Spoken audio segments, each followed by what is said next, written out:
All right, folks, today is April 15th. Normally we know today as being tax day, but this is also known as Jackie Robinson Day. This was the day that Jackie Robinson debuted in white Major League Baseball. Now, let me explain. I know some of y'all are sitting here saying, why did he frame it that way?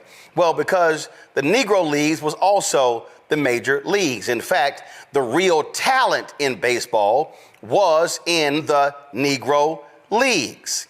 See, the reason it was called the major leagues is because white people owned it. White people financed the better stadiums, which had better lighting, they had better uniforms, they had better travel. But the reality is, in the Negro Leagues, you had significant talent. People like Satchel Paige and so many others, Josh Gibson, who played in the Negro Leagues. And so on this day, all across Major League Baseball, every player, games today, will be wearing the number 42. Now, again, with Jackie Robinson, as you see, I got 42. There's no name on the back and so if y'all see somebody wearing a Jackie Robinson jersey with Robinson on the back, that's not how Jackie wore his uniform with the Brooklyn Dodgers, okay? So what's the correlation and why would I kept saying about the issue of DEI? Well, Jackie Robinson going into white Major League Baseball was the ultimate DEI. DEI stands for diversity, equity, and inclusion. The reality is the racists in white Major League Baseball purposely kept black baseball players out because they were racist. They did not want black ball players in white Major League Baseball. So when Branch Rickey chooses to break the color barrier, that was diversity, equity, and inclusion.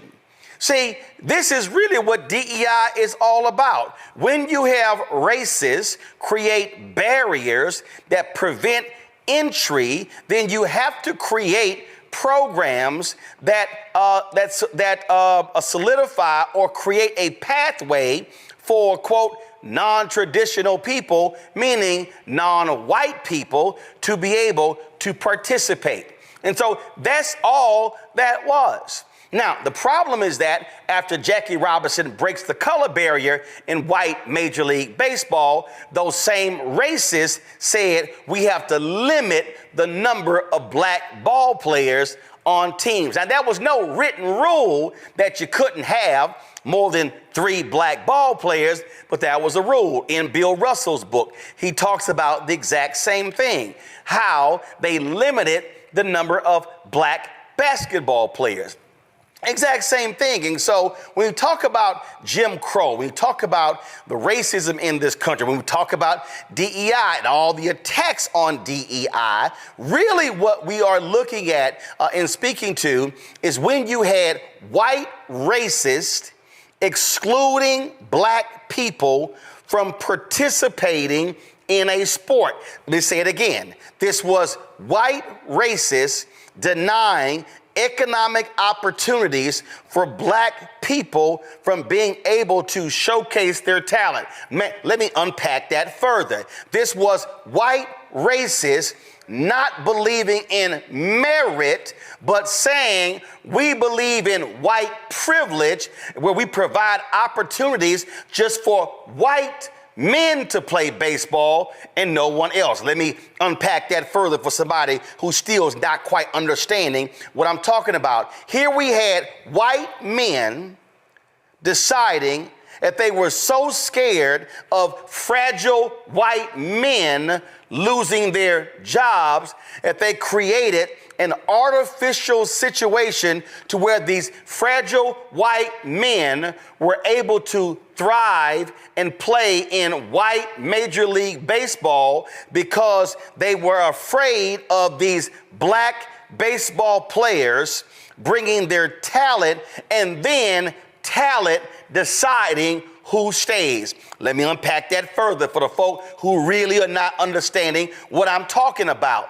If white folk really felt that merit was so valuable, if white people really believed in meritocracy, then there would be no need for DEI programs. There would be no need for affirmative action programs. There would be no need for you to have to create special recruitment inducements and things along those lines, because you would be doing the right thing. In fact, they're not doing the right thing, they're doing the white thing. That's why it even exists. The reason you have these Office of Civil Rights, and the reason you have these DEI officers, and the reason you have all of these measurements that lay out why you have to have DEI, because white folk refuse to do the right thing, and they keep doing the white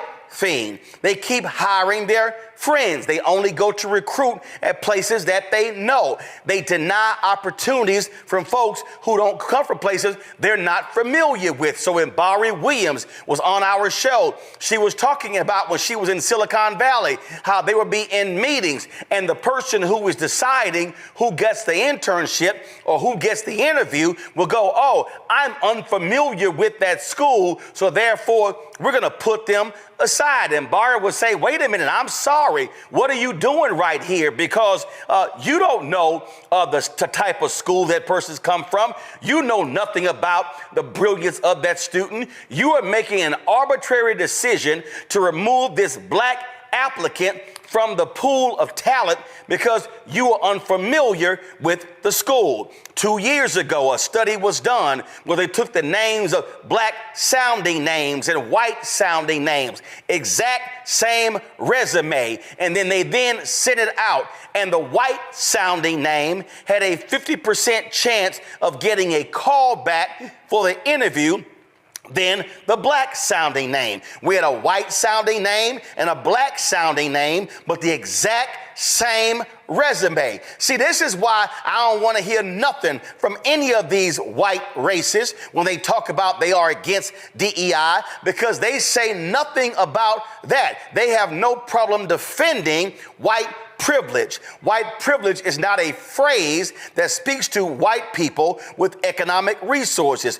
White privilege means that by virtue of you being white, you get the privilege of getting a call back. You get the privilege of being hired. You get the privilege of being able to walk in stores without being accosted. You get the privilege of being able to sell your home at a high value. You get the privilege of having books of white people and photos of white people and art of white people on your homes. Yet when you're black, you get to remove all elements of blackness in your home, because mostly a white appraiser is going to praise your home at a much lower value. This is why you have DEI. You have DEI to create special contracting programs, because white businesses freeze out black businesses from the process. Oh, and the same companies then create these artificial barriers where we're going to concoct a special set of rules that only white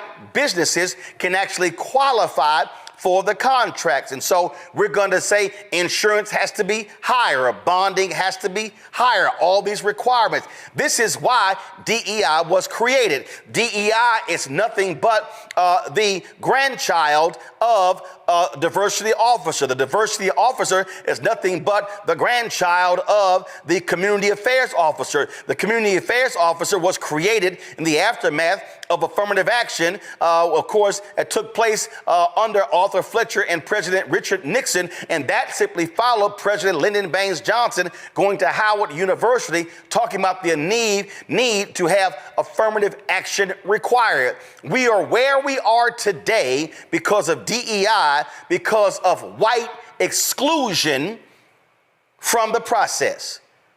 White folks in this country created a system where they excluded black people from all parts of American society.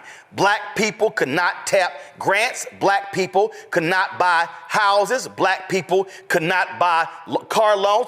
Black people could not get corporate jobs. Why do black people represent 20% of all federal jobs? It's because black people could not work in corporate America. 20% in federal government, 10% in corporate America. Why do you have so few black people in significant positions? It has nothing to do with smart, has nothing to do with talent. It has to do with whether or not we are provided an access to the same platform. If y'all want to understand how whiteness works, I just need y'all to understand what happened just the other day when I saw a story in the New York Times. This is a perfect example of how white privilege works and how whiteness works. So I was sitting here reading the New York Times, and the New York Times had a story on their site called "Chuck Todd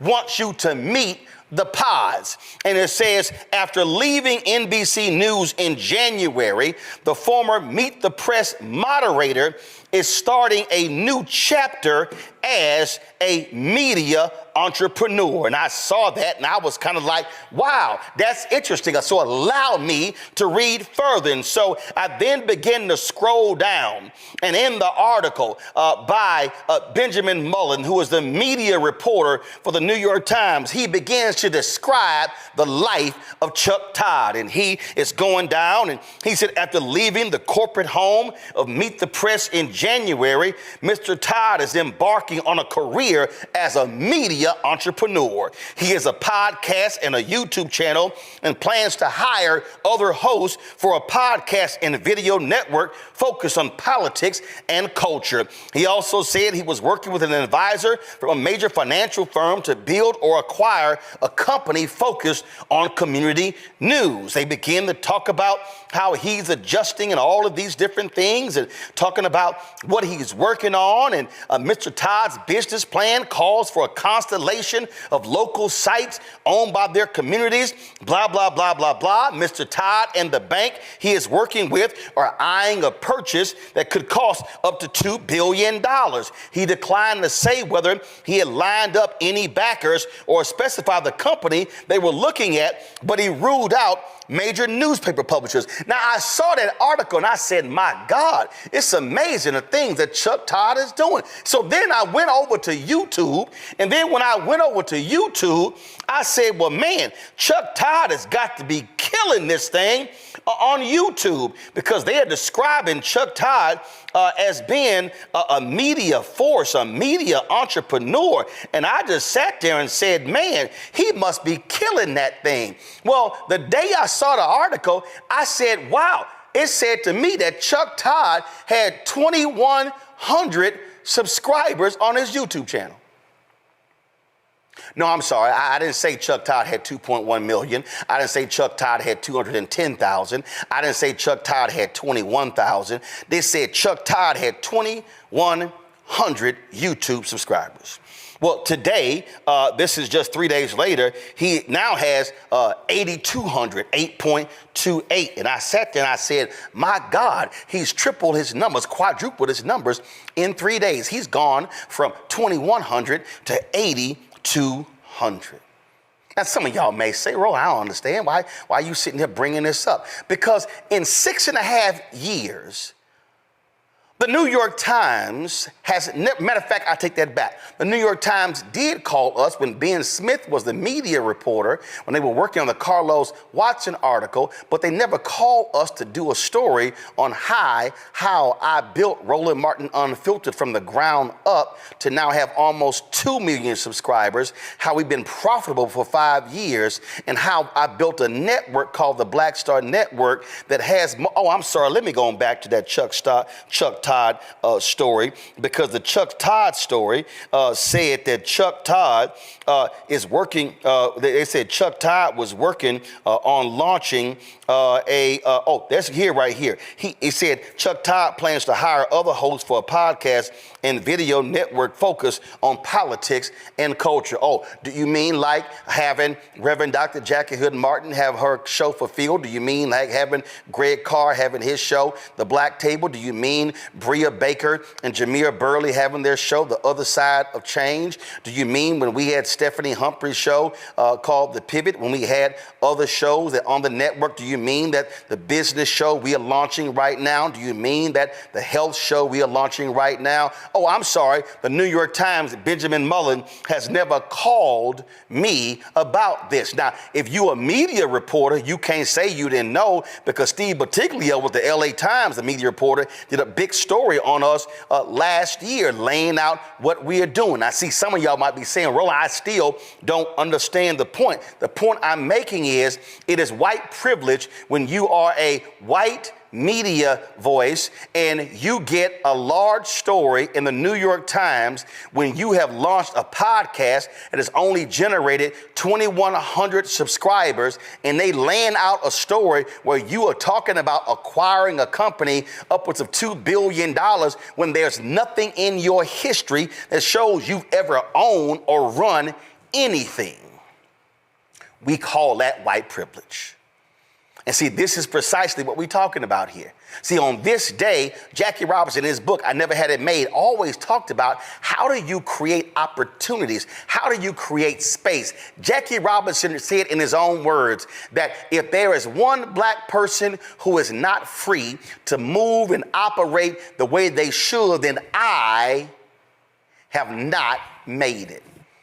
Jackie Robinson didn't say, oh, I'm one of the special ones. I'm one of the ones they chose to be able to have riches and being able to go places and do things. He said, no, if any one of my brothers and sisters is not able to be able to work and live where they want, I never had it made. So don't say I made it. Same Jackie Robinson, who white America loves to praise as a patriot, is the same Jackie Robinson who said, I'm not standing for the Star Spangled Banner and I'm not saluting the Pledge of Allegiance, because you can't stand here and tell me that I need to stand for the national anthem and salute the Pledge of Allegiance when you are violently racist against me and my people. Same Jackie Robinson. The same Jackie Robinson, days before he died, y'all can pull it up on YouTube, when he was honored at a baseball game. He died a few days later, Jackie Robinson, who stood there and said, I can't wait for the day when I look down that line and see a black coach at third base. Why is that? Because, see, you are a black coach, you can go on and coach over there on first base, but see, that third base coach is the one who's next to get hired as a manager. Even in his final days, Jackie Robinson died, I think, at the age of 56. He had diabetes for quite some time, died of a heart attack, the stress and all that in his life. Jackie Robinson was still forcing Major League Baseball to change. Here I was at the golf tournament, and at Hoot and the Blowfish, and I was talking to Tony Womack, former Major League Baseball player. When Tony Womack played, 40% of Major League Baseball was black. Today is 6%. Okay, I'm gonna repeat that for the folk who didn't hear me. When Tony Womack said he came into the game of baseball, it was 40% black. Today is 6%. Now you might say, well, I don't know what the big deal is. Well, the big deal is baseball has the strongest union, has the best contracts. You got baseball players who are signing $500 million contracts. So that means that when black men are being frozen out of Major League Baseball, when you're not creating opportunities for black men in Major League Baseball, you're freezing them out of the riches of Major League Baseball. And then if they don't get in as baseball players, you damn sure not going to get in as scouts and managers and general managers. Right now in this country, we are seeing white supremacists, white nationalists want to destroy programs that create diversity, equity, and inclusion, that create an opportunity for people to be able to access the so-called American dream, because people who are still in charge, not all people, but enough folk are in charge and controlling who has access to the jobs, to the housing, to the contracts, to the riches. And the reality is, on the face, yes, things have changed since Jackie Robinson played his first inning on April 15th, 1947. The reality is, on April 15th, 2025, we are still dealing with the grandchildren of Jim Crow. And reality is, those racist views have now been refined, and they now still are withholding opportunities because for them, they still want an America that is about whiteness, and the only color they want to see is the color in the uniform. Comments from our panelists. Mustafa, you first. I mean, everything you said, and Jackie Robinson was an ambassador for change. She was an ambassador for equity and justice, all the things that he went through and did it with grace and dignity, and helped to open up doors. So, wish him nothing but blessings as he looks down on us. Larry? And Roland, I'm a baseball fan and watched baseball for years, big Philadelphia Phillies fan. And I've seen that in real time in the last several years in terms of the decrease of, African-American baseball players. Obviously, CeCe Sabathia was, a few weeks ago, found out he's going to be in the Hall of Fame. But we don't have enough black players in baseball, as you highlighted. And the other thing is they talk about the pipeline, but also Major League Baseball has to do a better job of marketing itself.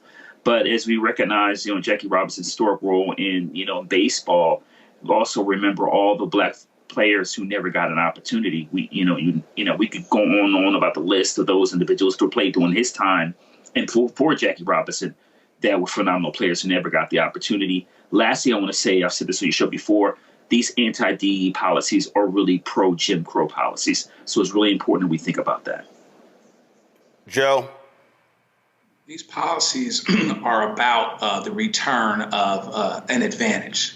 It's not about making us colorblind and fair. It's about us going back to where we were. For so long, and I've said this before, white folks have had the force of tradition, the force of privilege, the force of relationships. Affirmative action and its ilk were about the force of law. And it's so important because we've lost some progress in baseball to go down so far from a percentage standpoint, particularly as it pertains to African Americans. And often the way to get to the front office is ground level, starting as a player. Meanwhile, back at the ranch in football, for instance, you're seeing black folks, you're seeing coaches that were never players, who are analytics guys, getting coaching jobs in their 20s.